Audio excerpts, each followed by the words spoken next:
I mean, it's not really a good loss, but it's always things you could take away and learn from your losses.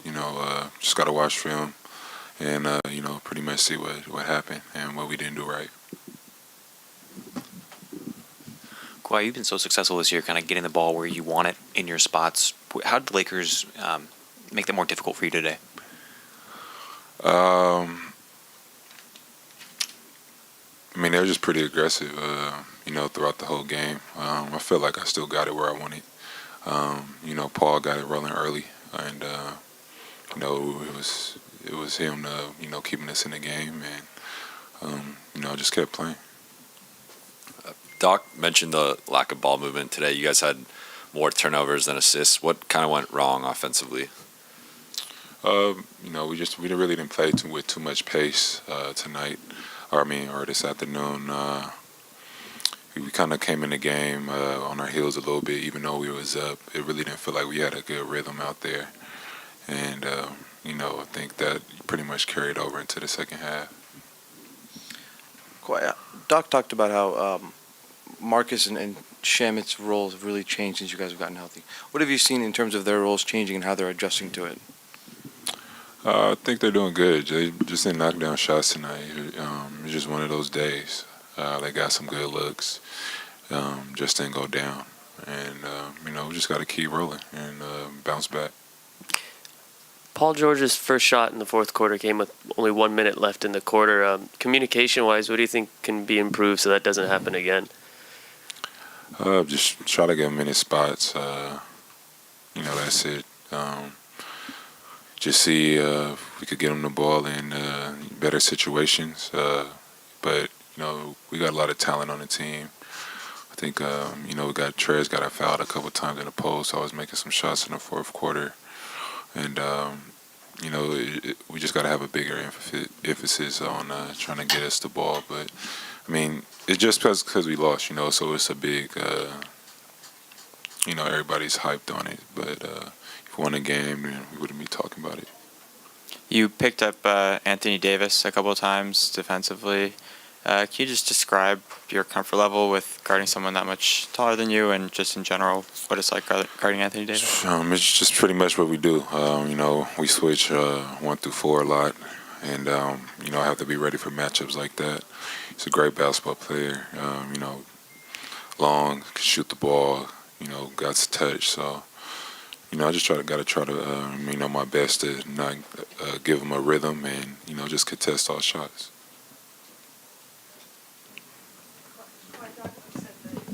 The first couple meetings that you guys had sort of better spirit, and then the Lakers came out this time and he was impressed with their spirit. Do you feel that when you're out there, emotion-wise? Yeah, you got to give them credit. I think they came in the game with a lot of energy. Like I said, I felt like our pace was slow tonight on the offensive end.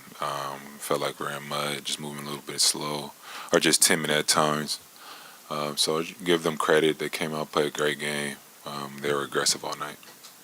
Thank you.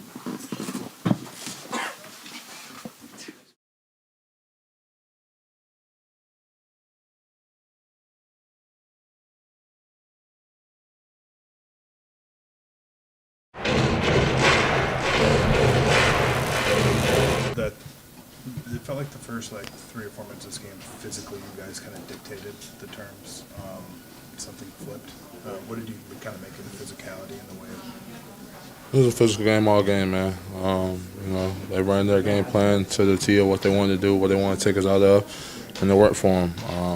We had a game plan of what we tried to take away from them, and they exposed it for us. Hats off to Avery. He made us pay for, being able to blitz out like that. He stepped out and knocked out a bunch of shots tonight. What do you make of Avery's performance? You guys went pretty well. He shot the ball well, man. He took 12 threes. He made half of them. We got to live with that. That's the coverage that we came in the game. We wanted to be able to blitz with whoever Lou was guarding. And at that point in time, he had Avery. And, Avery made us pay for, taking that blitz and, putting them out there, stringing them along the floor. Can't do nothing about it. Hats off to him. Whether it's been injuries or trades or whatever, this group has not been whole or bunch. Are you still encouraged with kind of what you saw over the last 2 weeks, despite what happened today? It's a basketball game, man. Somebody had to win, somebody had to lose. You know, they won the game. There's nothing we can do about it, you know. It's up for y'all to hype up the game more than what it is. At the end of the day, it's a basketball game. Somebody got to win, somebody got to lose, and today we happen to be that team to lose. Simple as that. Do you think when, along those lines, does that go for Houston last week, Denver, just? Every one of them. You know, somebody has to win, somebody has to lose. Whoever carries out their game plan and what they want to do, what they want to take away from the other team is obviously, you know, majority of the time going to win the game, and that's what happened today. What were the Lakers doing defensively that made it hard for you and Lou to establish a rhythm and pick and roll that you used to do? Brother, I don't really know. I don't really pay attention to stats or anything like that. You know, they switch. Simple as that. You know, it took away a lot of being able to roll and get behind. They switched everything. So, I mean, that's from what we saw. You know, I still think we got some good looks. We missed a lot of good shots. That's all it is. Before the game, Doc said there's a sense that these two teams are going to meet at some point for you get to where. Is that how you feel like this is going to be something where? Probably so. There's still a lot of season left. Still a lot more games to be played. You know, we'll see when the dust settles. At the end of the day, you know, two tough Western Conference teams played today. Both teams laid out on the line, and the Lakers carried their game plan out more than what we did, and they won the game. What's been the hardest part about facing this team? I don't really see any hard tasks, brother. First two games we won, they won today. So, I mean, like I said, that's up for y'all to differentiate what comes out of that. Last question. Well, Paul, over here to your right. Sorry. What do you take from a game like this when you guys obviously had played so well the 6 games before? Do you learn almost maybe more from a game like this? No, I mean, this was a game, you know, we felt we played well enough to win. We had some dry moments. We had guys that have been making shots for us, you know, wasn't their night shooting, and we'll live with that. We got good looks, I thought. Wasn't like, you know, our defense didn't hold up. They made some tough plays. They got two of the best players over there, two good talents over there. So they're going to make some tough shots. They made some of those down the stretch. We like where we at. We like what kind of game it turned out to be. But again, we had some moments where we were a little flat. Paul, you were the game's leading scorer at the end, but even through 3 quarters. And what attributed to your lack of involvement in the offense in the fourth? Just was being in attack, trying to put pressure on them. Found some seams to get all the way to the basket, and you know, I just wasn't going to settle tonight. You know, I was just going to try to put pressure on them, and I found a crack early, and you know, I just saw a window where I can continue to keep attacking.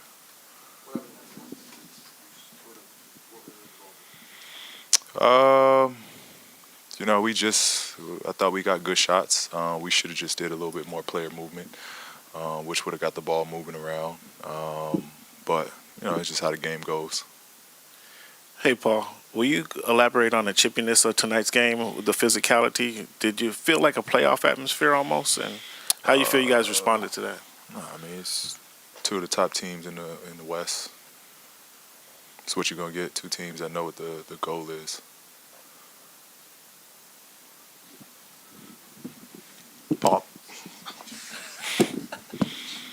Paul, before the game, as Doc said that, you know, for you guys to get to where you want to go, there's a sense that you'll see the Lakers, and the same for them.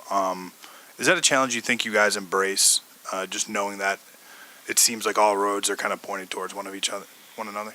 Yeah.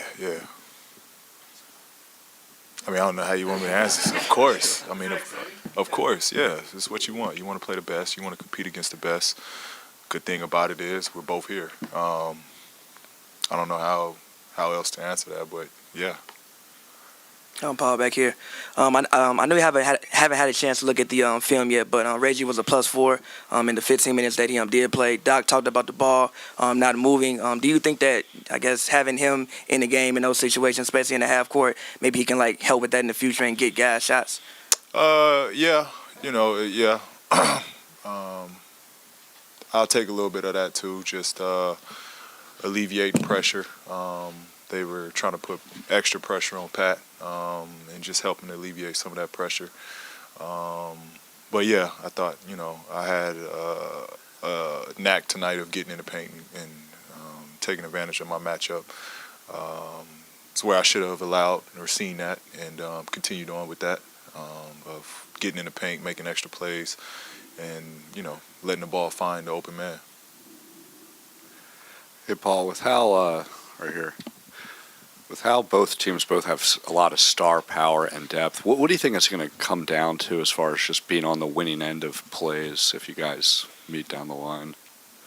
So answer that, or what's that question again? Yeah, I mean, both teams have a lot of star power and depth, so when it comes down to just being on the winning end of single possessions, what do you think it will come down to with that? The little things. I thought in a game like today, they got a lot of 50-50 balls that kind of swung their way. So those, it'll be the little things. It'll be rebounding, 50-50 balls, turnovers, and basically just, who can execute the game plan the best. And I thought today, they did that better than us. So, give them credit for how they played today. Paul, right there. Doc said that everybody's healthy. How important is it for this team to go in down the stretch healthy? Really, really important. We've been strong when we've been healthy, and the more we can be healthy, the more we'll, games like this, we'll figure it out, we'll learn from it. But we're going to need everybody. And I think that's a luxury that we've had when we've been healthy. That stat of us not losing, until today speaks for itself. We're really good when we're healthy.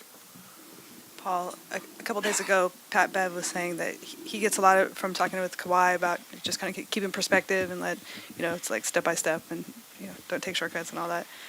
Do you get that from conversations with Kawhi or just from being around Kawhi and kind of seeing how he approaches like the length of the season and with the championship in mind? Yeah. Kawhi, he's someone that's been there and, he's two-time champion, so he understands it. But just being around him, watching him, observing him, everything's methodical and everything is well thought out. And he sees the big picture. He's not a guy that gets caught up in, what's going on at the moment. He's more so, how is it going to play out? That's kind of how he looks at things. So it's good to have someone like that where you can just observe and see how he, responds to things, see how he looks at things. Everybody's taking something from Kawhi and just his approach. He's got, the approaches Kobe had. He's got the approach the great ones have, and we can definitely take something from him. Was there anything that the Lakers did defensively that caused the Clippers to struggle with ball movement, player movement? Nah. Is that something that just kind of happens sometimes where the ball gets stuck? It's just one of those games. Again, they played well today. It's one of those games. When you and the team are on a nice roll, you're on a nice winning streak getting toward the end of the year, and you come up against the Lakers in a big game and you don't win. How jolting? How much is it a setback? What's the feeling like after this one? Good. I mean, it's hard to beat any team 3 times in a row in this league. Y'all know that. It just is what it is. They beat us in the 3rd game. We got another one. It doesn't set us back. They played. They were the team that, really wanted it, and they went and got it today. We got to play them one more time. But, life goes on. We're not down about it. Let's go. Doc, you guys were pretty physically dominant, I'd say the first 4 minutes or so, and then it seemed like that tide turned a little bit. I agree with that. I thought the first 5 minutes of the game, and then the next, do the math, 43 minutes, That's right. I thought, was that good? I thought it was just them. I thought they were the more physical team tonight. I thought they were into their game plan more tonight. I thought they trusted each other more offensively tonight. So it's a good lesson for us. I think going into the fourth, I looked up and I think it was a 5-point game, and I felt like we should have been down 15, and then at halftime we were up 5, and I thought we should have been up 15. It was just one of those games, but give them credit. I thought they were the more physical team tonight by far. Guys not named Kawhi, PG, and Trez combined for, I think, 25 points with 7 guys. Were you a bit surprised to see how close you guys were at the end, considering guys struggled to shoot? Yeah, we struggled shooting, but give them credit. I thought their defense was part of the reason. I didn't think we had a lot of ball movement today offensively. I thought our offense let us down more than our defense. We made too many defensive mistakes to recover to win a close game. Avery played phenomenal tonight. We messed up coverages at least 5 times. He had shots that he could roll and take a couple dribbles before he shot it. I thought he was huge. I thought Rondo, that stretch, beginning of the fourth, when Kawhi was off the floor, and also the stretch in the middle of the second when LeBron was off the floor, I thought he was phenomenal for him. So there are a lot of stretches in this game. For the first 3 quarters of the game, Paul George was best player on the court. Yeah. And in the fourth quarter, his only shot came, with 1 minute left. What happened? Yeah, ball movement again. You can always tell with the shooters. But I just thought the ball stuck tonight for whatever reason. It doesn't happen very often with us, and it hasn't happened. But it did tonight. In some ways, it's probably good for us to see. You got to keep trusting everything you do offensively in each other. And I didn't think we did that well tonight. They clearly, to me, their spacing was better, and they moved the ball better, and I didn't think we did that. LeBron was hunting that matchup with Lou in the pick and roll so many times in the fourth. Yeah. What was your consideration do we put Pat in here? Do we keep Lou? Yeah, I didn't think Pat that was having a great game tonight, honestly. We were down. We needed points. I thought he started it before Lou came on the floor, and then he stayed with it, which they should have. We could have trapped it. We could do a lot of things. But what we were doing wasn't right, and that puts the coach in a tough spot. Hey, Doc, you're familiar with Avery Bradley and what he brings to the court. Yeah. Did any of that surprise you tonight? His toughness, his No, Avery agitating? makes shots. He is. He's but defensively, no. I thought that was maybe the biggest play of the game. The rip on Pat was a big momentum shift for them. I thought it gave them confidence. And that's what Avery can do. Montrezl Harrell played, I think, 19 straight minutes in the second half. Do you think he got tired towards the Yeah, end he of the could game? have. I really think I could have went back with Zub. I didn't think Zub was having a great game, but I thought Zub was really physical tonight. Zub's been fantastic for us. They went small. We didn't like the Zub AD matchup, and so we kept Trez on him. Doc, what did you see that they did with Kawhi to kind of keep him out from his normal mid-range spots and having AD on him out? They switched a lot. Our spacing was poor. I thought our spacing and our pace, it's the slowest. We get, analytically we'll get numbers after the game, but that had to be our slowest pace game of the year. Makes or misses. I don't know how many times. I thought I was going to tear my rotator cuff. Just trying to get guys, just get up the floor. We were always one guy less in transition, and so I thought that was part of it. With no pace, you can keep anybody off their spots. Doc, I think coming into tonight, Marcus has shot 30% from three, and he obviously shot the ball so well. Yeah. The roles, what he was doing with the Knicks is completely different with what he's doing. Completely different. How big of an adjustment is that? It's a big adjustment.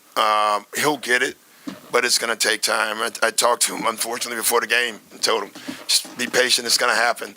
It's tough when you go from a place where you're touching the ball probably every possession to, every 5, and usually it's a ball swing for a shot, It's a role that he can do.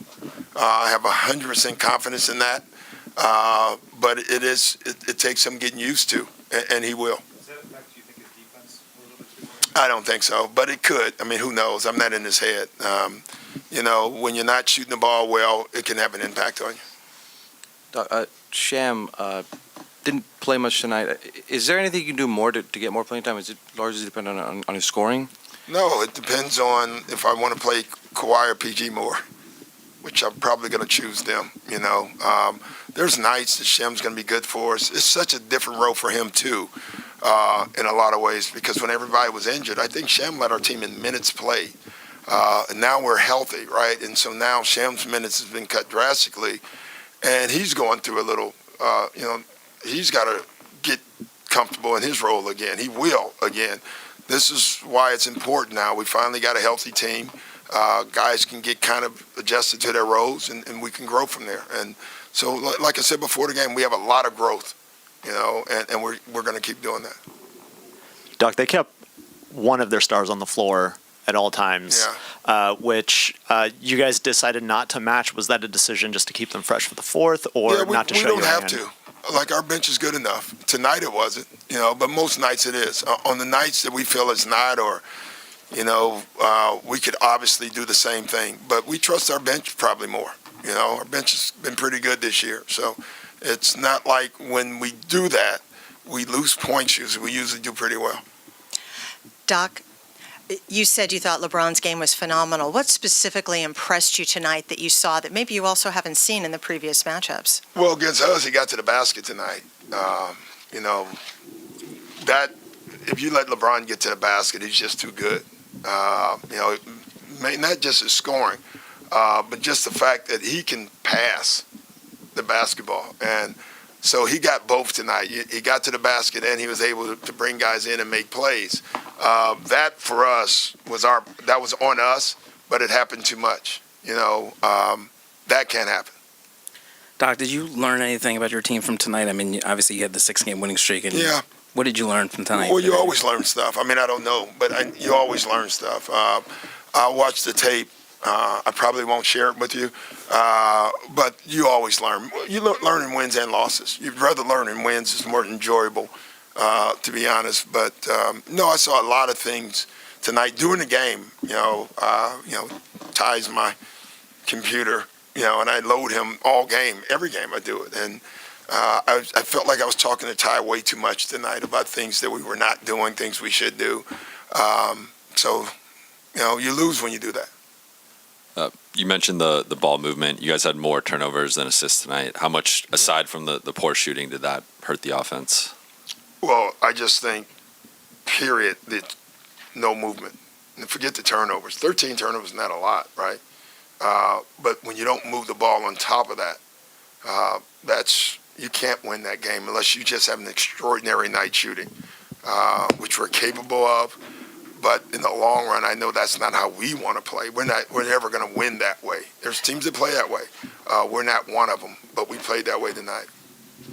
Doc, there's another early game where you guys are a little stagnant, and I mean, what what can you do with that? It's hard to. I called my owner and I told him, you know what you should do? You should build an arena. And you know what he's doing? He's building an arena. Right. Having said that, I got a feeling this game would have been 12:30 anyway because it was more for ABC. But that's such an excuse. Like, I won't use that for our guys. I joke around with it. I hate them, honestly. And we do have way too many of them. But come on, not like tonight. The Lakers just played more physical. They were into it more. They executed more. I mean, they deserved the game tonight. They really did. The fact that we had chances was unbelievable to me. I really thought that they had the better spirit tonight towards the game. And honestly, in the first two, I thought we had the better spirit in it. So we'll see them again. Thanks, guys. Yo, what's good, everybody? How you doing? Welcome to the new show in LA. It's a new show in LA, starring me, your boy TPJ of Hoops and Brews. I'm here to talk all Clippers basketball with you all the time. This is a brand new weekly thing that I'm going to be bringing to you guys, not only on the Twitter page, which you can find us now. We now are active on Twitter. Shout out to Zotan Podcast and the Lakers, our arch rival now. Make sure you follow us, on Twitter. It's New Show in LA at Twitter. You can find us there. You can find us on iTunes as well as SoundCloud. Just search the New Show in LA podcast with TPJ, or just search Hoops and Brews and you can find it that way. This show is all about the LA Clippers. If you don't know, last year, myself, the homie Pavy, we covered the LA Clippers for the entire duration of the season. Not every single game. I believe we covered in total about 9 or 10 games. But we did cover throughout the season, and it was sprinkled out. We actually saw the Clippers a lot of the time when they played bad teams. And usually the thing that you see when you see teams play bad teams are, lapses in judgment, errors where they can make on defense, thinking about little mistakes and things of that sort. We got a lot of clips last year of Doc Rivers specifically talking about just trying to stay focused, especially heading into the playoffs, and to think that this Clippers team now has Kawhi Leonard, now has Paul George on this team, now that they have, re-signed, Ivica Zubac. They've re-signed Patrick Beverley. Lou Will is on a deal already. Montrezl Harrell is on a deal already. They re-signed JaMychal Green on a 2-year deal. They traded for Mo Harkless. This team is a very, very, very, very deep team. You're looking at a guy like Landry Shamet, who's coming in for a second year on the team.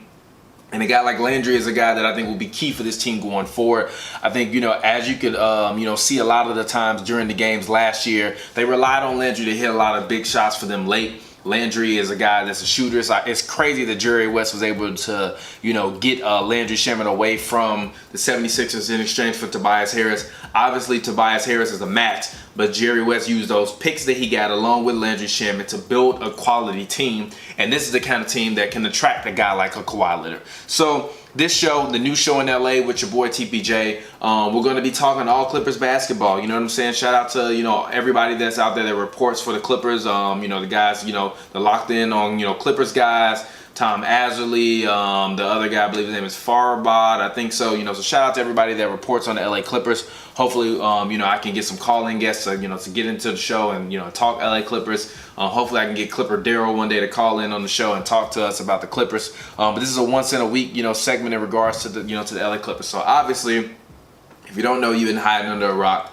Kawhi Leonard has chosen to sign with the LA Clippers. This is not only a monumental shift in the NBA, but also a monumental shift overall as it pertains to the way that LA is looked at. This team to me is no longer the little brother. This team to me is no longer a second fiddle. A lot of people think that the duo of Anthony Davis and LeBron James is better than the duo of Kawhi Leonard and Paul George. I disagree. I think that the Clippers have the better duo. I think the Clippers have the better team overall in LA. Lakers have added DeMarcus Cousins and Avery Bradley and those guys, but they're still not scaring me in terms of the Clippers. Now, if you don't know about me, obviously I'm not a long-time Clippers fan. I've been living in Los Angeles for almost 8 years. It'll be 8 years next January. But I have been watching the Clippers pretty much since I've moved to LA. Obviously, the Lakers have always been on their own kind of cable package, through the Spectrum thing.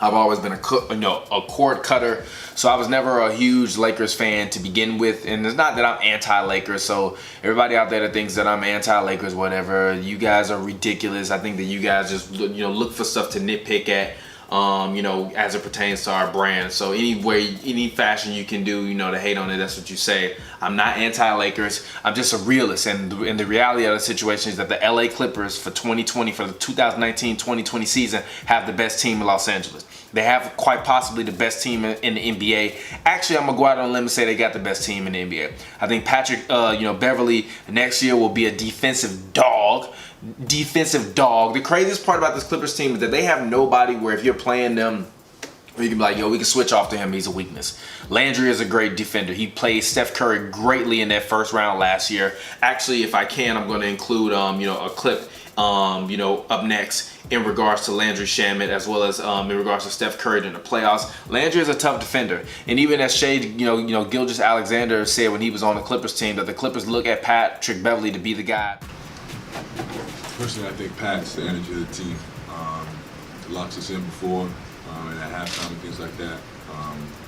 And then we just feed off of him as far as defensively. I feel like as a unit, when we get going defensively, our offense took care of itself. To come in and get them started off with energy. So if you're looking at it from that perspective, Landry is a good pickup, but he's the weakest link on defense. So you have a starting lineup of, Patrick Beverley, Landry Shamet, Kawhi Leonard, and Paul George with Zubac. I said Zubac is going to be, Baby Mark Gasol. So the fact that you have that is amazing. Even the Clippers bench, let's take a look at the bench. Coming off the bench in terms of the depth that this Clippers team has. This Clippers team is also the deepest team in the NBA by far, which is the thing that makes this Kawhi Leonard, joining this Clippers team so amazing, because they didn't sacrifice any of their depth. They sacrificed a lot of their future, but if you're the Clippers, we want to win. The Clippers want to win a championship. I want to be covering the Clippers game when the Clippers win a championship, so I want to see them win. So, as it pertains to their depth, I just read off the starting lineup. But coming off the bench, Lou Will, Tyrone Wallace, JaMychal Green, Montrezl Harrell, Jerome Robertson, Rodney McGruder, Wilson Chandler, veteran, Angel Delgado, Sedarius Thornwell, and they got Jonathan Motley, who I believe is a rookie. He was a rookie last year, I believe, but didn't really play that much. He just played in garbage time. If you're looking at this Clippers team is stacked. Lou Will can come off the bench any given night, give you 25. Montrezl can come off the bench any given night, give you 20. Mo Harkless was a perennial starter, for the Blazers ever since Evan Turner kind of declined. So you got a starter coming off the bench. You have essentially a full starting lineup coming off of the bench every single time you go to your bench. So if you're Doc Rivers, you can stagger the lineups. You can put PG on the bench. You can give Kawhi Leonard his rest. You can give PG his rest. If PG need, his time coming back from his shoulder injury, give him his time. This Clippers team is the best team in Los Angeles, and it's not even funny.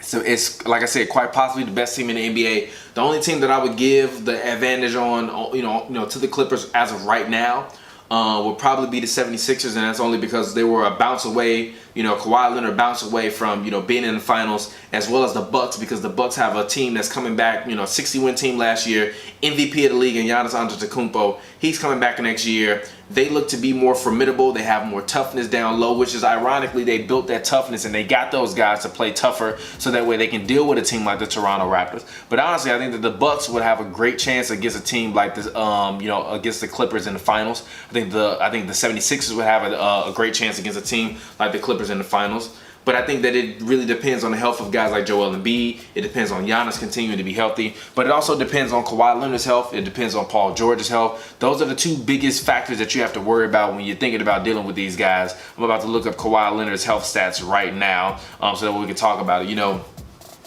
Pavy and I have had this argument on Hoops and Brews a ton in regards to Anthony Davis and Kawhi Leonard. And the argument is always in regards to, all right, well, who do you think is more injury prone? And technically, even though Kawhi has played one less season than Anthony Davis has played more games in his career than Kawhi Leonard has by far, by more than a full season. So if we're talking about who's healthier, even if you take away those 82 games from Anthony Davis, he still played more career games than Kawhi Leonard. So that shows you that even though you look at a guy like Anthony Davis as being injury prone, a guy like Kawhi Leonard is actually more injury prone. And if you look at a guy like Paul George has had his fair share of injuries. Now, I will give him, his credit for the fact that he's not always injured. I mean, obviously, he had the terrible injury in the Olympics, and then, apparently he tore his rotator cuff last year, which was bad for him. But if you look at Paul George, pretty much every year in his career, he's played over 60 games with the exception of the year that he broke his foot. And even last year, he played 77 games. So I think this Clippers team has the best team in LA. I think Lakers fans should be scared. I think the NBA should be scared. And I think the Clippers are going to wind up being a 63-win team this year. You can book it. You heard it here. Welcome. This is my brand new show, my brand new podcast. It's called The New Show in LA, starring your boy TPJ. Shout out to all you Clippers fans out there. Make sure you check it out. You subscribe on YouTube, and I'll get up with you guys next week on The New Show with TPJ. Peace out.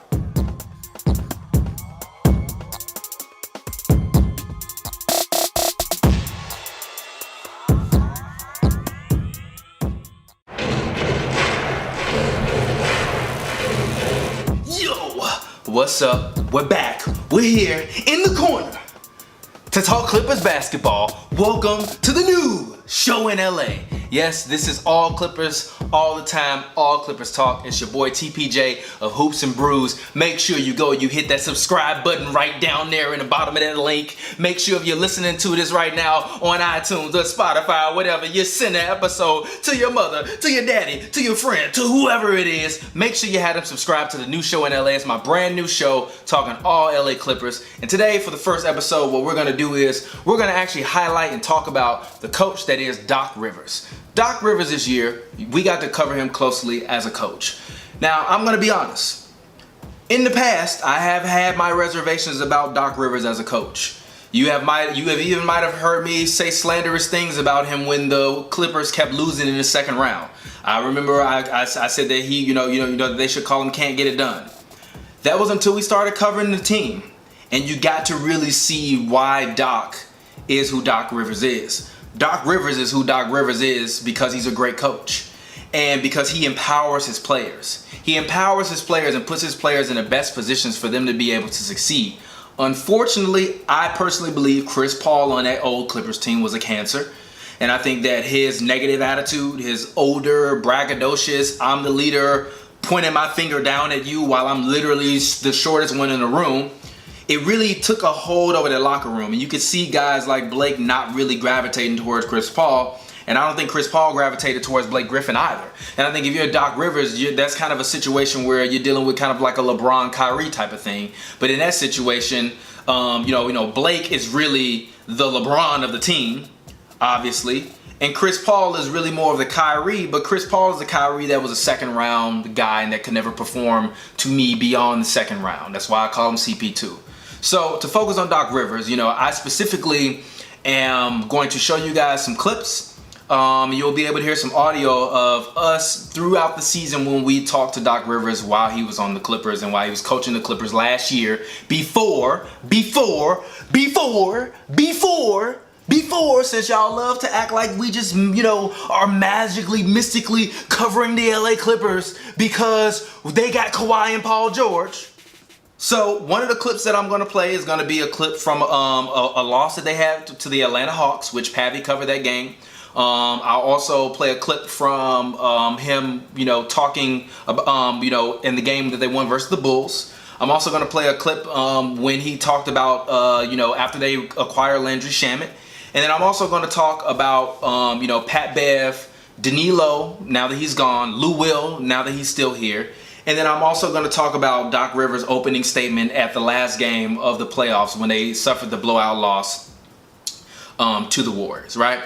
So first off, this clip that I'm going to play is Doc Rivers basically talking about how he feels as though the Clippers don't have the talent of KD. They don't have a KD. They don't have a Curry. They don't have any of these guys in this scheme to be able to get them to that point. So they have to play good as a team. So go ahead and check this clip out. And I thought we showed up and thought we were just going to win. And I just go back to what I said before the year. We're just not good enough to do that. That's for teams that have the Currys and the Durants on it, or other, that's just not us. And they fought harder. They got every loose ball, every long rebound.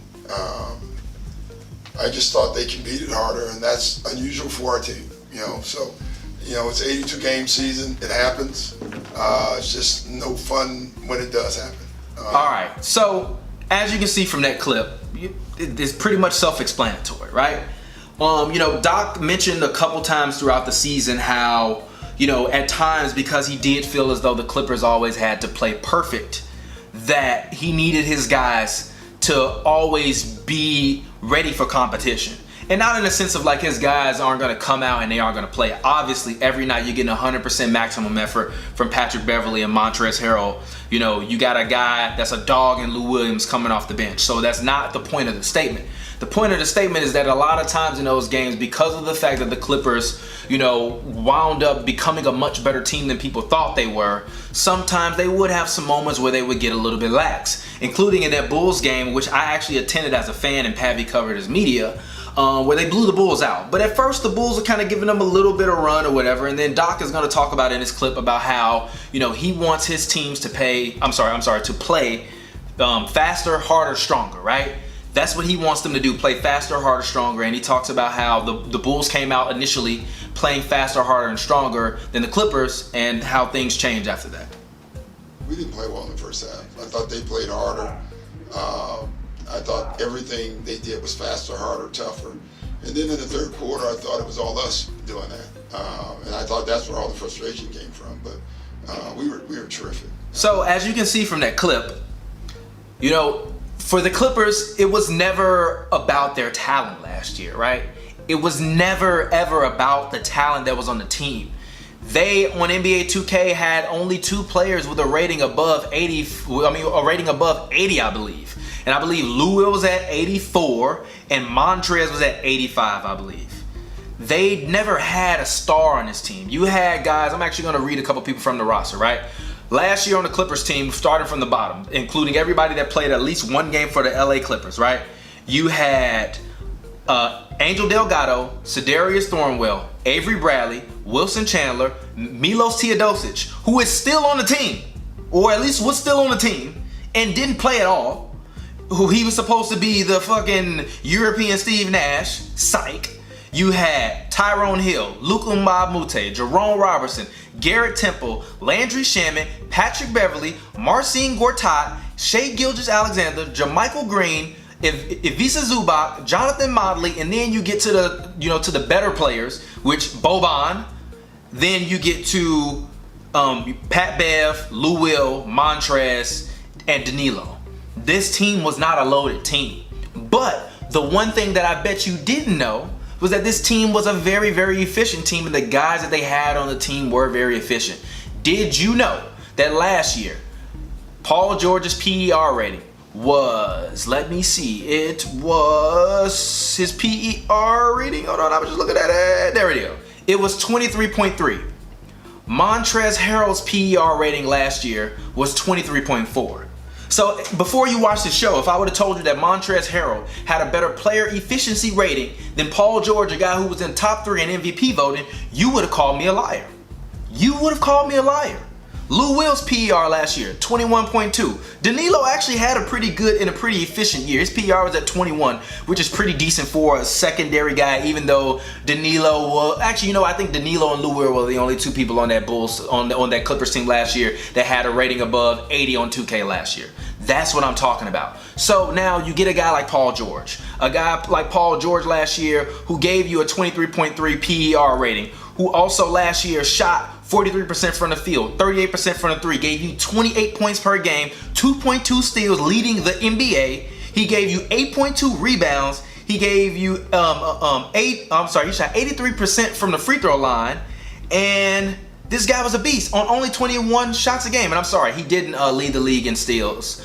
He was actually, that was the highest he's ever averaged in his career in terms of steals, was last year. The Clippers last year were a dog defensively. They were a dog. Would you have guys like Pat Bev crashing the offensive glass, playing tough defense? I didn't even get to Kawhi Leonard, who I'm about to get to in a second. But you combine Paul George and Patrick Beverly on a team defensively. You already have one of the best defensive teams in the league. Then you combine that with a coach like Doc Rivers, who in this clip that I'm about to play is going to talk about Patrick Beverly's ability to offensive rebound and how much he really, really enjoys Pat Bev's ability to be able to crash the offensive glass, and sometimes he just has to let him do his thing. Check out the clip from Coach Doc Rivers himself.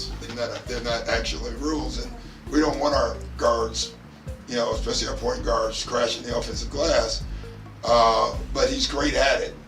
And so our thinking was allow him to do what he does well. Rondo was very similar to that. And after a year of yelling at him not to do it, we realized, wait a minute, he's good at it. So we got to allow him to do it. You see, you combine that already. Then as I said before, I'm talking to you about last season that we covered, and I'm bringing clips back from last season so that way you can really understand the dynamic at which this Clippers team operated and how they really operated, and also really understand how much of an underdog team this team was, right? Doc Rivers, when I talked to him in the playoffs after Game 4, in which they lost to the Warriors at Staples Center. That was the game I think KD dropped 36 or something like that or whatever. He dropped 30 plus. He was dropping 30 plus all the time, but he dropped like 30 plus. And basically, I asked Doc if he thought that if Danilo and Lou Will weren't able to score, if they would still be able to win and if they would have a chance. So check out this clip from Doc Rivers specifically talking about that dynamic. Coach of TPJF Hoops and Brews, Danilo and Lou Will combined for 7 for 30 today from the field. When they shoot that poorly, is there just no way that you guys can get over the hump? Or well, there's a way, but it's hard. You can still win no matter who does what. I mean, it still was a 4-point, 6-point game. But clearly, if those two guys, and those are our two key offensive guys, struggle, then it's going to be hard, very, very hard for us to win against anyone, let alone Golden State. You look at a guy like Kawhi Leonard, right? And you look at a guy like LeBron James. LeBron James is a star in Los Angeles. LeBron James is still the biggest star in basketball on the planet, other than Michael Jordan. Then you got Steph Curry right underneath there. But when you're looking at this and you're evaluating this from this perspective, right? Kawhi Leonard last year actually had a higher PER rating than LeBron did. And everyone loves to talk to me about how good LeBron played last year. LeBron was not awful, but he showed signs of decline. The year before, his PER rating was 28.6. Last year, it dropped to 25.6. LeBron last year from the field shot 51% from the field goal range, 33.9% from the three-point line, and he gave you, excuse me, that was per 100%. No, exactly. And he gave you 27.4 points per game in 55 games. And the Lakers didn't make the playoffs. Kawhi in 60 games, Kawhi in 60 games gave you a 26.5 PER rating. Kawhi shot from the field 49.6%, which is less overall from the field, obviously, but Kawhi takes way more shots than, he's much more of a three-point threat than LeBron James is, and it's evident by Kawhi's 37.1% three-point field goal percentage from the three-point line last year. And Kawhi averaged 26.6 points, which is a point less. And Kawhi is also a top-tier, top-5 defender, and his team made the playoffs. We saw what he did in the finals, right?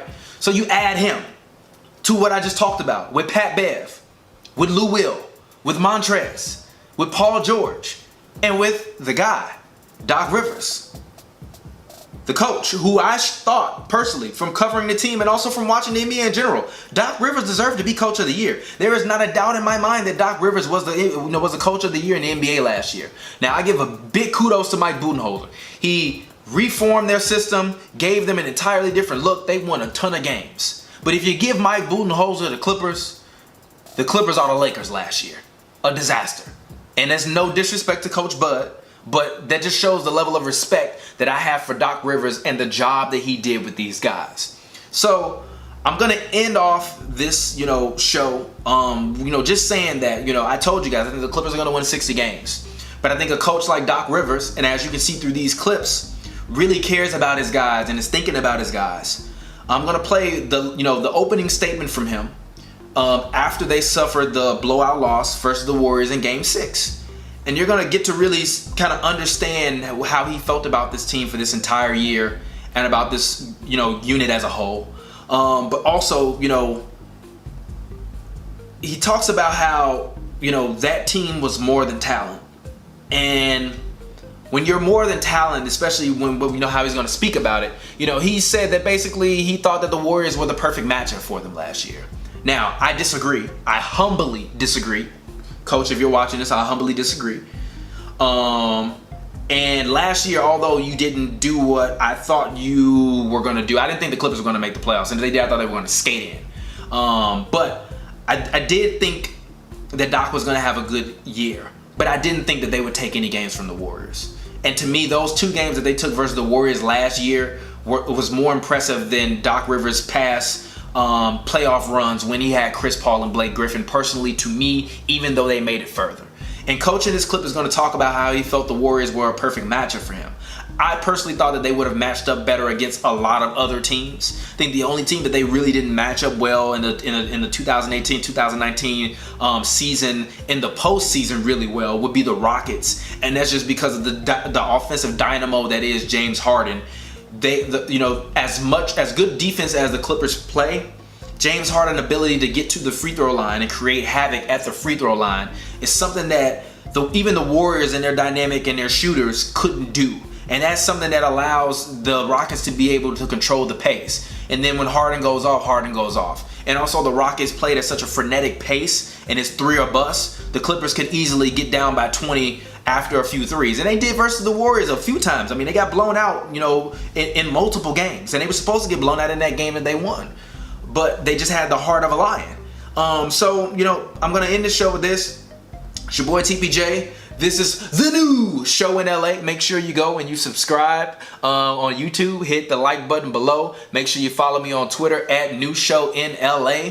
I am here. Clippers fans, you can feel free to send us your hate mail, your love mail. Clippers haters, I don't care. The Clippers are still going to be better than the Lakers. But check out this clip as I leave you guys with this clip from Doc Rivers talking about the Clippers in his opening statement after they suffered the Game 6 blowout loss to the Warriors, in which Kevin Durant dropped 50 points on their head. This has been your boy TPJ, and I'll get with you guys next time. Peace out. I'll start with a statement. I told our guys I've never been more proud of a team or a group of guys in the 20 years that I've coached. They were really fun.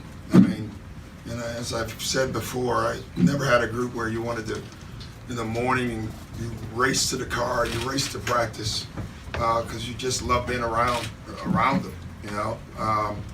So for me, it was just a pleasure to coach them, and it was also a pleasure to play Golden State. Like, for this group, and especially for the young guys, I don't know if I could have scripted the season before the season, and you told me that, first of all, this group can make the playoffs, which I don't think anyone believed, and we could pick our opponent. As crazy as it sounds, I don't know if we could have picked a better opponent than Golden State, because they're champions. They're extremely well coached. They play the right way. They do so many things that test your mental. And for Shea and Sham and Zub, Trez, just all of them, to go up against that, and every time they made a mistake, like tonight, it felt like we're about to make a run, then we make one defensive lapse, and it's a 3. I think they've learned now that it's more than talent, and that it takes an amazing amount of focus and preparation to be a champion. And so, obviously, hats off to them, but good for us. I couldn't have been more thrilled. It was a pleasure, honestly, for us to play them. It really was.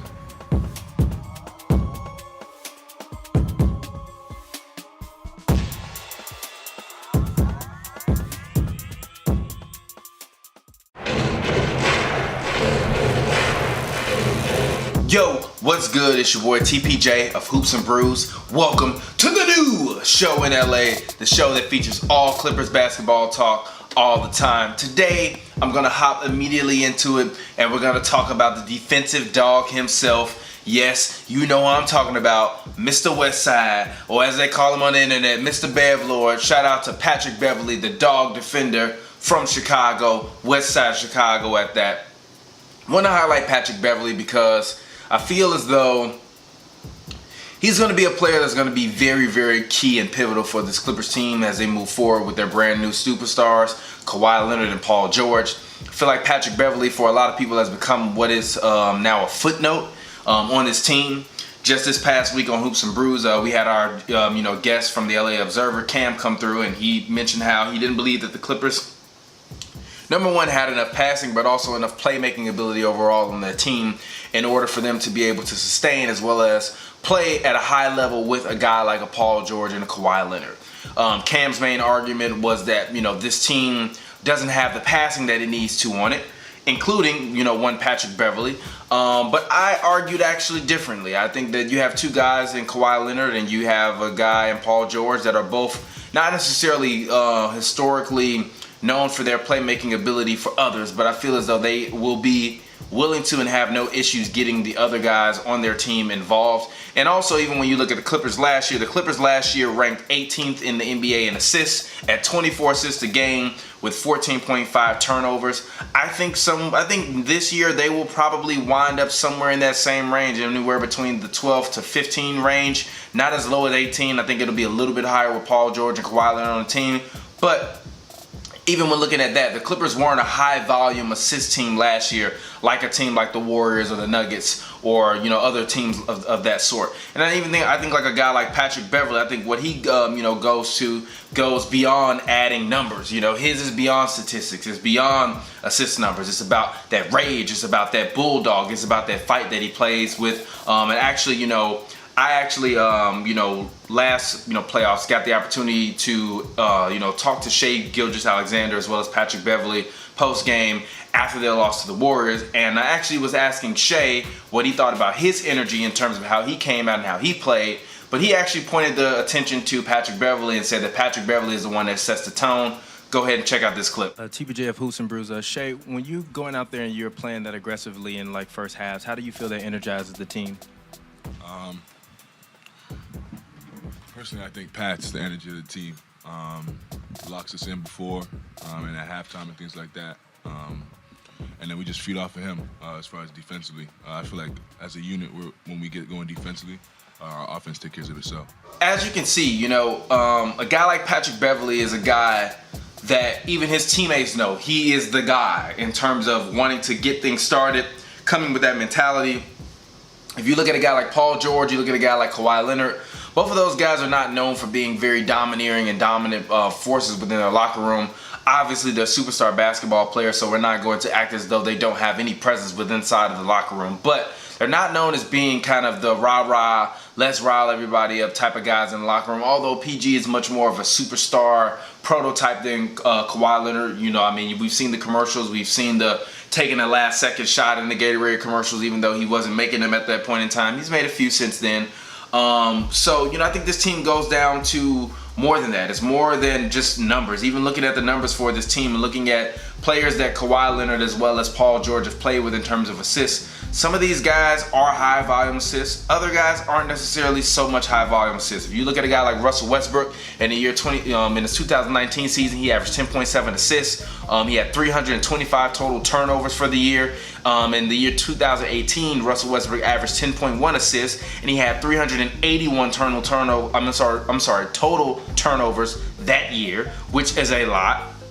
Then you go down the line to a guy like Kyle Lowry, who Kawhi Leonard won a championship with last season with the Toronto Raptors. Kyle Lowry in the 2019 season averaged 18.7 assists per game, while giving up 182 turnovers a game. Then if you look at a guy like Tony Parker, who played with Kawhi for his last couple of years in San Antonio, disregarding the year that Kawhi Leonard was injured, in 2017, Tony Parker averaged 4.5 assists, and in 2016, Tony Parker averaged 5.3. So as you can see, the assist numbers between the guys that they're using vary. And even if you look at a guy like Jeff Teague, who Paul George played with, in his last year in Indiana, Jeff Teague he averaged 7.8 assists per game, and then he gave you 216 total turnovers per game. Excuse me, there's a lot of math to be read.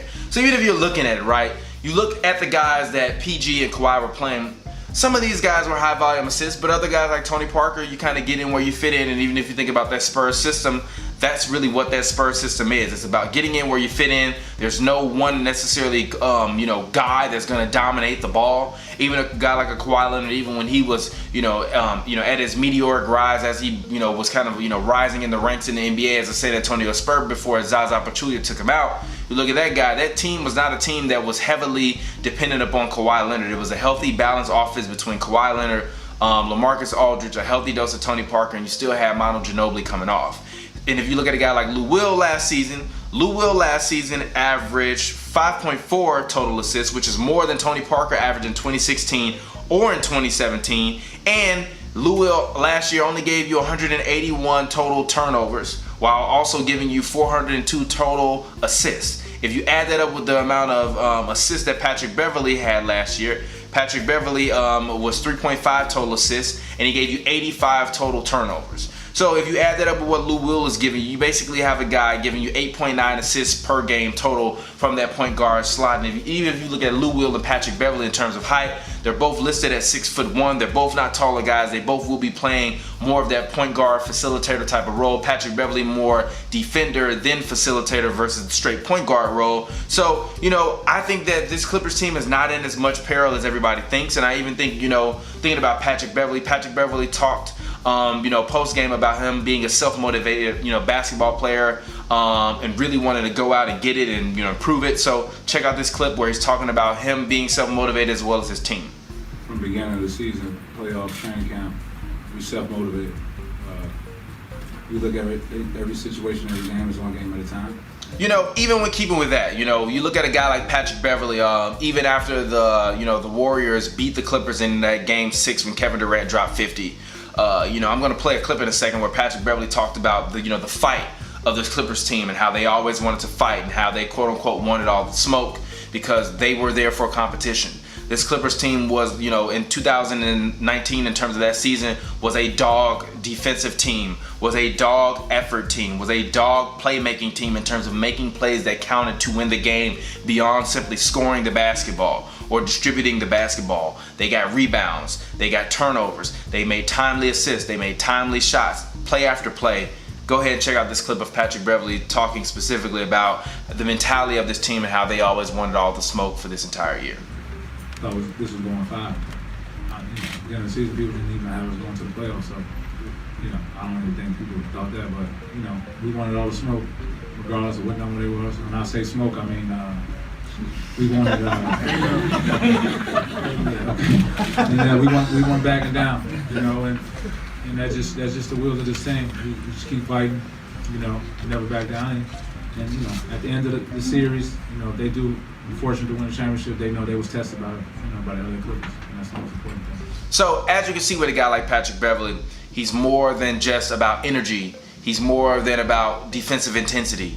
He's also about heart. And I think that a lot of people don't really understand that when you play with not only defensive intensity and energy, but you play with heart, and you also play with smarts, and you play with determination, and you know the playbook. I even spoke with Patrick Beverley personally after the Clippers game in which they played versus the Grizzlies, and I asked him kind of what he thought, and was his strong suit in regards to versus his skill versus his actual athletic ability. Check out that clip. Being locked in every game and me being ready mentally for every game is up there with the best of them. Of course, I do my homework. I know what sets teams are running. I know which dominant hand the player wants to go to. I know what's move. I continue being good at that. It helps me be in a better position. It helps our team be in a better position when I'm working. Also, in this same interview, Patrick Beverley also spoke about the West Side type of mentality that he plays with. And if you're from Chicago, you know what type of defensive minded style that play is. It's a pestering type of style. It's a not want to let you score style. It's a come on bro, why you playing this hard? Get off me. Why you on me this hard? We just playing outside type of basketball. And that's the type of tenacity that Patrick Beverley plays with all the time. And check out this clip of him talking about that tenacity and where it comes from and how it's influenced his game overall as a pro. Yeah, everybody knows, especially from out west, you're playing outside on the court, it's intense. You're getting at this. It's more than basketball. It's like you put your heart and soul into it. I mean, growing up like that, I just always been the same. I've never changed. Never will. And it's worth it every year. So I'm gonna go ahead and I'm gonna leave you all off with these few little stats about Patrick Beverley. In the 2019 season, Patrick Beverley shot 40.7% from the field goal range, 39.7% from the three-point line, and 78% from the free throw line. I've been seeing clips of Pat Bev on Instagram, training, working on trying to get his shot better, working on trying to, be better coming off of screens and being able to knock down shots off of the screen, not necessarily coming off of screens, running around and catching and shooting, but just coming off of normal screens, being able to shoot the three ball, being able to catch the three ball when somebody else is screening for him to get an open shot. I think that will be huge for him. I think if Patrick Beverley can come out in the 2019 and 2020 20 season and be able to go out and be able to shoot 37 to 40% from the three-point line and 40 to 45% from the field goal range, as well as give this Clippers team 4 assists a game, I think that they will be perfectly fine. I think he's the perfect point guard for this team. I actually see him more of the type in a Derek Fisher style type of role, although Fish could create a little bit more offensively and it was a little bit more offensively dynamic than Patrick Beverley. I think that tenacity, that just being able to be in the right spot at the right time to make the right play is a thing that will be huge for Patrick Beverley. It's a thing that will be huge for Kawhi Leonard. It's a thing that will be huge for Paul George. It's a thing that will be huge for the rest of this entire Clippers team. And I don't think that Paul George or Kawhi Leonard have ever played with a point guard quite like Patrick Beverley. And I think that he will be a dog, and he will be one of the reasons why this Clippers team will be a 60-plus win team in the 2019-2020 season. This has been your boy TPJ. This has been the new show in LA. Thank you all for checking it out. Hopefully we can get a nice little retweet from Patrick Beverley. Shout out to Patrick Beverley. Thank you for always being kind and making sure that you speak to the media and the members of the media with respect. Thank you for allowing me to interview you, my very first player interview in the NBA. Until next week, or until the next time I get up with you guys. Next episode I actually might do a deep dive on Montrezl Harrell and kind of just what the dog that he is and the personality that he represents for this team. But until next time, I'll get up with you later. It's been your boy TPJ. This is the new show in LA. I'll talk to you guys later. Peace out.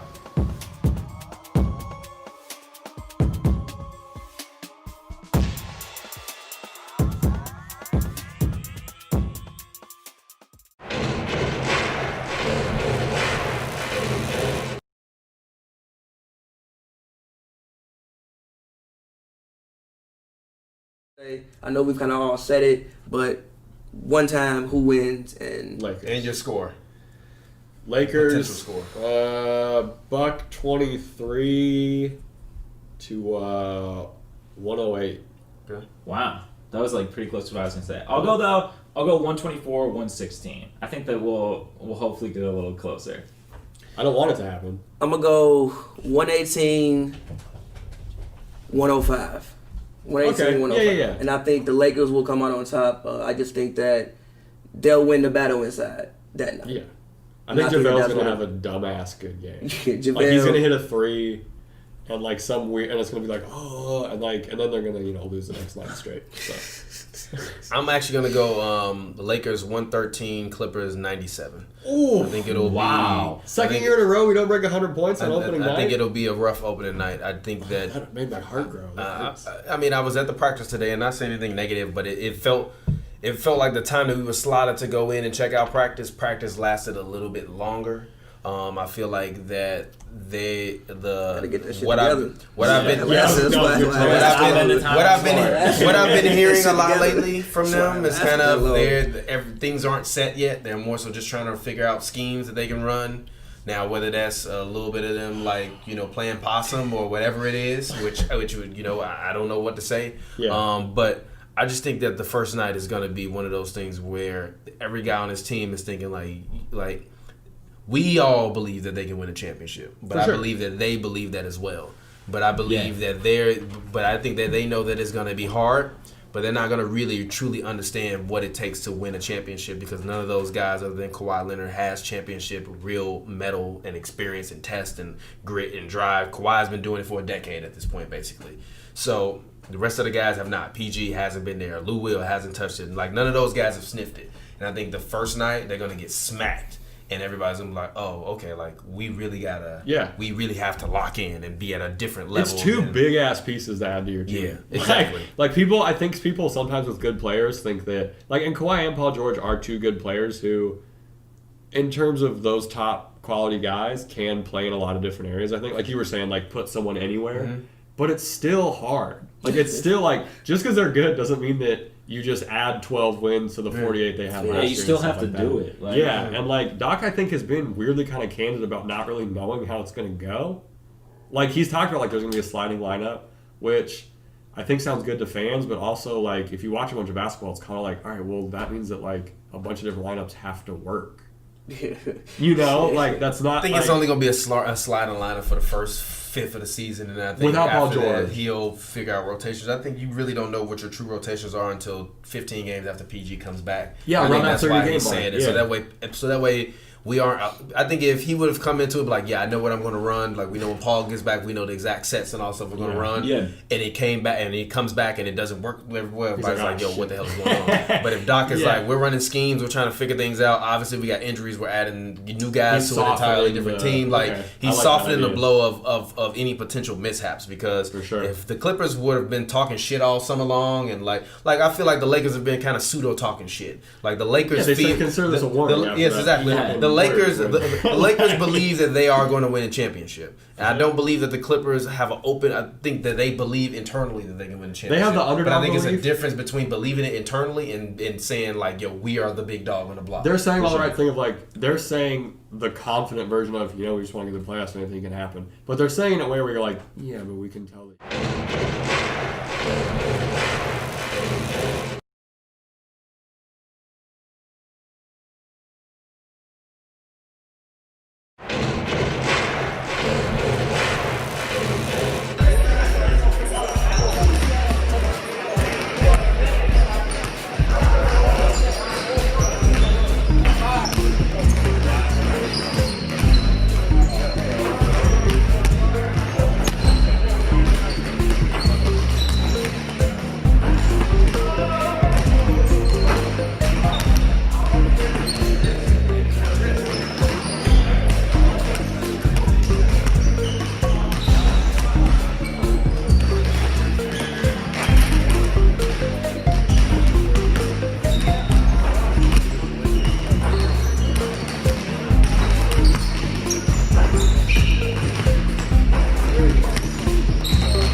up, dude? How you doing? Yeah, I got your email.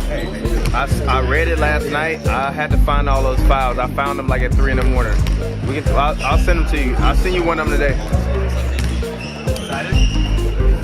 Yeah. Whoa. Sorry about that. I don't even know how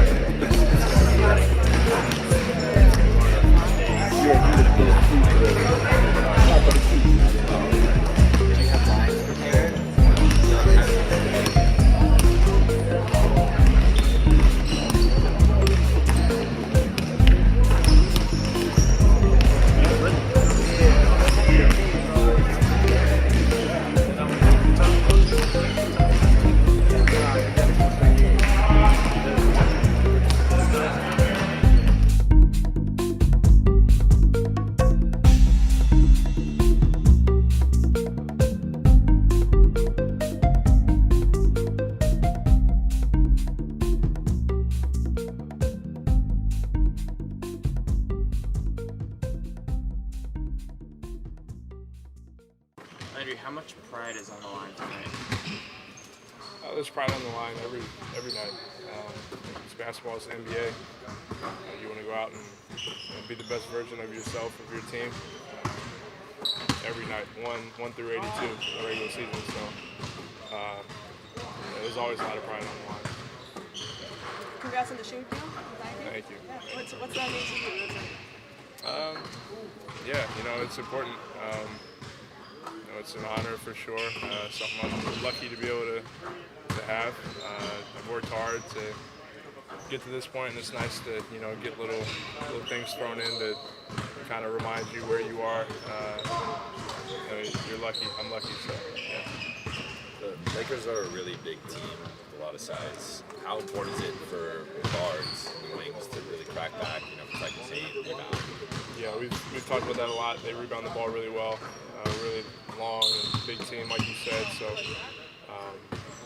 we can't stand and watch from the perimeter. Got to be able to rebound as a team, all 5 of us. Knowing when to help our bigs in rebounding and box outs if they're in a compromising situation. So that's been a point of emphasis for sure. How much better prepared for this season do you feel you were coming into last season? You were a rookie last year, this year on the new team. You get to start this training camp with this team. How much better prepared do you feel this year? I feel like I've always been one to be very thorough with my preparation. So as far as my approach, it's just different because I have an NBA season under my belt now. I feel good. I felt like I was in a good spot last year. I feel like I'm in a good spot this year. But I think that obviously, like you said, the biggest difference is I have a year under my belt now, so that goes a long way. How much did that help you this season, going into this year, though? Having that season? A lot, yeah. I know what's down the line for me, what the season's going to look like, how it feels when you're in game 30, and how important every game is, every scouting report, all the little details. It helps. Are there any personal goals that you would like to accomplish this season? Just help us win as many games as possible. That's my biggest goal. What do you learn about Derek Wall? Yeah, he's tough. I'm happy for him. Obviously, if you get the opportunity, you got to take advantage of it. So he did, and got himself in this position. So I'm happy for him for sure. If during the preseason, a young player will work on a lot of their new things that they worked on over the offseason. They might dial it back a little bit once the regular season starts. Is that a natural thing, or is that kind of something you have to remind yourself to do? Or what, to not work on it? No, to just stick to maybe what you're used to doing offensively or defensively. Or is there no adjustment? I think the minute you stop trying to develop, in life, period. Like if you get tentative and complacent, that's when you start to go downhill. So I don't think there's ever a point where you should try to dial back your development and progression. That's just how I approach it. Is there something you're looking for tonight, or kind of trying to take away from this game, if anything at all? Just compete. I want us to go out and put the best version of this team that we have on the floor. Compete at the highest level for 48 minutes. Can't control every aspect of the game. Shots going in, or shots they make, or shots we don't make, whatever it is. But you can control, your energy and effort, how hard you play. And I think that's what we need to kind of go out with that mindset. If we control what we can control in that aspect of the game, we should put ourselves in a good situation. Thank you. No, literally. Hold on, wait a minute. Did they lose?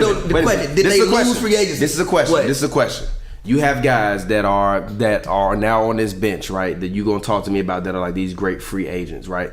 Other than Danny Green, which although he hasn't been shooting as well as he needs to be shooting, kind of felt like the past 2 weeks. He started off decent, and now he hasn't been shooting that well for the past couple weeks. But still, he's an All-NBA defender. Danny Green, outside of Danny Green, I'm still not impressed. The Dwight Howard signing was a great signing, but it was only a great signing because DeMarcus Cousins got hurt. If DeMarcus Cousins doesn't get hurt, Dwight Howard is not there. We don't know that. This team looks. We don't know that. Yes, we don't know he's that. not getting We don't know signed, that. bro. They're not running 4 centers. Okay, out whatever. There. They're not. It's not happening. Okay, look. And don't get me wrong. Dwight Howard is a great find. He's a great guy. He works well with this. He actually looks healthy. But he's a guy historically that has not been healthy, historically that has been inconsistent. It has only been 23 games, and you guys act like the championship has been won. Has this championship in Los Angeles been won? Question. When has Dwight Howard been inconsistent? What do you mean inconsistent? When? The past few years. What do you mean? He would still averaging double. You're lying. He had a 30 12 and 12 ain't what I. What do you mean? How many people averaging 12 and 12? Come on, G. The fuck do you mean? Come on, G. G, them goddamn Clint Capella numbers. Them Clint Capella numbers. For all-time great center? Them Clint Capella. G, what? For that ain't good. 12 and 12. For all-time great center. And hold on, wait. I don't think Dwight ever averaged 12 and 12. I don't think Dwight ever averaged 12 and 12. All-time great center? You looking at that and not looking at all-time great center? How can you look me in my eyes and tell me 12 and 12 is bad? I didn't say it was bad. I said for an all-time great center. You just heard what I said. That's 12 and 12. Past his prime. Dwight is an arguable top 10 and Dwight ain't never averaged no 12 and 12. Ever. What did he average? What he been averaging? Look, it's probably lower than that. No, look, since Houston, 13 and 12, 15 and 10, 13 and 11, 13 and 12, 16 and 12. Oh, big difference. What the fuck you mean? One rebound and 1 point of a difference. He averaged 1 more point and 1 less rebound. That's not that big of a difference. You said Dwight Howard should have been an All-Star 2 years ago. We both said that. In Charlotte? Yes. So how he was playing good, and then you know what happened after the All-Star break? He played like shit. No, he didn't. Yes, he did. He was just He was not great after the All-Star break that year. That's a lie. Let's prove it. I'm gonna look at the splits. I'm gonna look at the splits. Do your Google. I'm gonna look at the splits because you're telling me lies. Go and look you're at looking at me and you lying to me. Do it. You're looking at me and you lying to me. Do your research. You're looking at me and you lying to me. Do your research. These are not lies. These are looking at me and you lying to me. These are not lies. These are just facts that everybody that roots for the Lakers don't want to admit, and there's nothing wrong with that. And I'm not saying that this team is trash. I'm not saying the team is trash. After look at this. Read it yourself. I want you to read it yourself. Read it yourself. Okay. Pre and post. All right. How many minutes? But look at him. Look at the minutes. That's even more impressive. Huh? That makes it more impressive. Wait a minute. Hold on. Wait a minute. Apologize to Dwight. I'm not apologize upset. to him. I'm not upset. No, read the numbers. Read the numbers. Read them. Hold on. Can you let me look at them? I'm not upset at it. Yeah, he had a decent year. Read them. He did. Read them. He averaged 18.7 and 12.3. No. Read before and read after. I just said he averaged 18.7 Read the before. 12.3, and before he averaged 15.8. He did cool. He did. He averaged less rebounds. No, he didn't. He did average less rebounds. 0.3. So it's still less rebounds. It's less rebounds on a team you know not making the playoffs. It's on the Hornets, G. It's on the Hornets. I've been telling you all year long, Trae Young buckets is trash because the team is fucking trash. Have I not? Yes or no? Have I not been telling you that habitually about Devin Booker? So far, he was decent to start the year. Since the year started, them buckets been disappearing because I ain't been seeing no wins. They've been hurt. I don't want to hear that, man. They've been hurt. Stop that, man. Stop that. Like I said, for an all-time center, I'm looking for more. That's 2 years ago. I'm talking about now. Lakers fans be sitting up here arguing me Dwight Howard is better than Lou Williams, and Dwight Howard averaging 7 and goddamn 7. It's about even. You wild as hell. It's about even. Look, wild as hell. Look. When it comes to the Lakers, they were a more defensive-minded unit anyway, right? So they're a more defensive-minded unit. So Dwight Howard's value and impact, you can argue, is about the same as Lou Williams. Bro, the Lakers right now. The Lakers right now are 3rd in defensive rating. They're 4th in opponents' points per game. Dwight, listen. No, listen. Look at how many defensive categories Dwight is in the top 25 in. Dwight's in the top 25 in blocks per game with 1.4. He's in the top 25 in. Is he in defensive rating still? He is 5th in the league in defensive rating. Defensive win share, is he in there? He is not in defensive win shares. Defensive blocks per plus minus, is he in there? He is 11th in that. So when you look at what in blocks, you just named a block stat. No, I'm not. Look, I said blocks, he's 14th. I said in defensive rating, he's 6th in the league. In defensive plus minus, he is 11th in the league. Like when you look at what Dwight Howard, the value that Dwight Howard brings to this Lakers team is comparable to what Lou Williams does. Lou Williams is a more offensive-minded guy, so that's what it is. But defensively, Dwight Howard brings the same level of value to this Lakers team. It's not all in the numbers, bro. Like it's a little bit deeper than that. Dwight Howard arguably has a case for 6th man of the year. Now he's not gonna win it. I'm saying, he has a case so far. I'm saving the receipts. So far. I'm saving the receipts. I'm saving the receipts. I'm saving the receipts. Where is it? I'm putting this down right now. Lakers receipt.